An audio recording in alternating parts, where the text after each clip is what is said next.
የአፍሪካ ሀገራት ለትምህርት ዘርፉ የሚሰጡት ትኩረት አነስተኛ መሆን በርካታ ህጻናት ከትምህርት ገበታ ውጭ እንዲሆኑ ያደረጋቸው ነው መባሉን ደግሞ አስከትለን እንነግራችኋለን። ይህንንና ሌሎች ተያያዥ የትምህርቱን ዘርፍ ችግሮች ለመቅረፍ ይረዳል የተባለለት የአፍሪካ የትምህርት ጉባኤ በአዲስ አበባ በመካሄድ ላይ ሲሆን በቀጣይም በዘርፉ የሚስተዋሉ ችግሮችን ለመቅረፍና የትምህርት ፋይናንስን ለማጠናከር ይመከርበታል ተብሏል።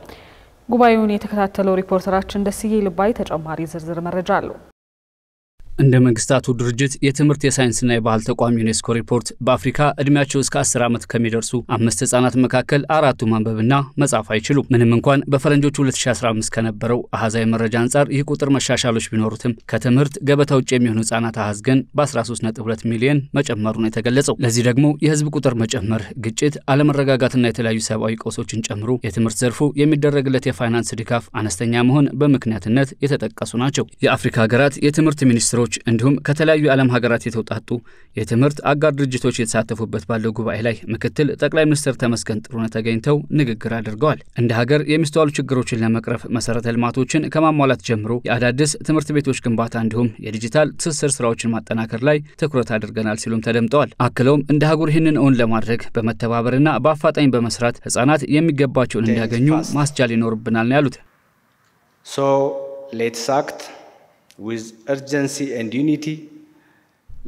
በፍጥነትና በአንድነት መስራት ይኖርብናል።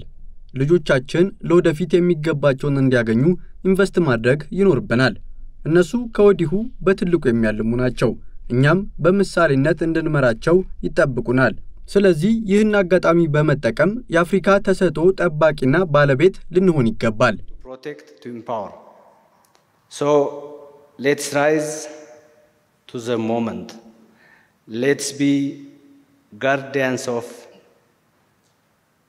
African talent. የትምህርት ሚኒስትሩ ፕሮፌሰር ብርሃኑ ነጋ በበኩላቸው የአፍሪካ የትምህርት ሚኒስትሮች አስፈላጊ በሆነ ሰዓት መሰባሰባቸውን ገልጸው የወደፊቱ አፍሪካ አሁን ላይ በሚያድጉ ህጻናት ጥገኛ መሆኗን ግምት ውስጥ በማስገባት ልንሰራ ይገባል ነው ያሉት።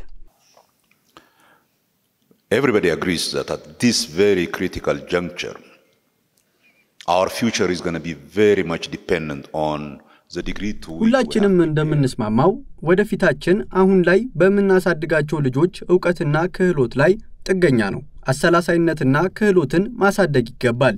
ስለዚህ አሁን ላይ ስለ ትምህርት ስናወራ የክህሎት ቴክኖሎጂ ጉዳይን በቀላሉ ልንመለከተው አይገባም። እንደ አፍሪካ ዝም ብለን መቀመጥና ማየት ሳይሆን ተፈጥሮ የሰጠንን በመጠቀም የክህሎት ልማት ላይ ትኩረት ልናደርግ ይገባል። In our history, and we as Africans are not going to sit down and take nature its own course. This is, I think, we have to be absolutely conscious that our intentional engagement በሌላ በኩል በኢትዮጵያ እንግሊዝ አምባሳደር ዳረን ዌልች ሀገራቸው ኢትዮጵያን ጨምሮ ከተለያዩ አፍሪካ ሀገራት ጋር የትምህርት ጥራትና ተደራሽነትን ለማስፋት እየሰራች እንደሆነ ገልጸው የሀገራትን ሁለንተናዊ እድገቱን ለማድረግ ትምህርት ቅድሚያ ሊሰጠው ይገባል ብለዋል። አክለውም የሴቶችን ተሳትፎ ለማሳደግና በኢኮኖሚ በማህበራዊና ፖለቲካዊ ጉዳዮች ላይ ተጽዕኖ ፈጣሪ እንደሆኑ የትምህርት ፋይናንስ ላይ ማተኮር እንደሚገባ ገልጸዋል። እንደሚታወቀው ትምህርት እኩልነትን ለማስፈን ወሳኝ ሚና አለው። በዋናነት የሴቶችና ህፃናት ተሳትፎን ለማሳደግ ይረዳል። የተማሩ ሴቶች የተሻለ ጤንነት ይኖራቸዋል።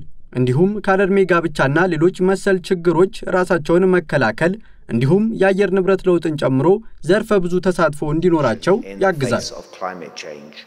በዚሁ የአፍሪካ ሀገራት የትምህርት ሚኒስትሮች የተሳተፉበት ባለው ጉባኤ ሀገራት የትምህርት አሰጣጥን ቀልጣፋ ለማድረግ ተግባራዊ እያደረጓቸው የሚገኙትን የቴክኖሎጂ ውጤቶችን ለእይታ ከማቅረብ ጀምሮ የልምድ ልውውጥም በማድረግ ላይ ናቸው። ጉባኤው ነገና ከነገ ወዲያ ሲቀጥል የፓናል ውይይት እንዲሁም በዘርፉ ላይ የሚስተዋሉ ችግሮችና የመፍትሄ አቅጣጫዎችን የሚያመላክቱ ጥናቶችም እንደሚቀርቡ ሲነገር ሰምተናል።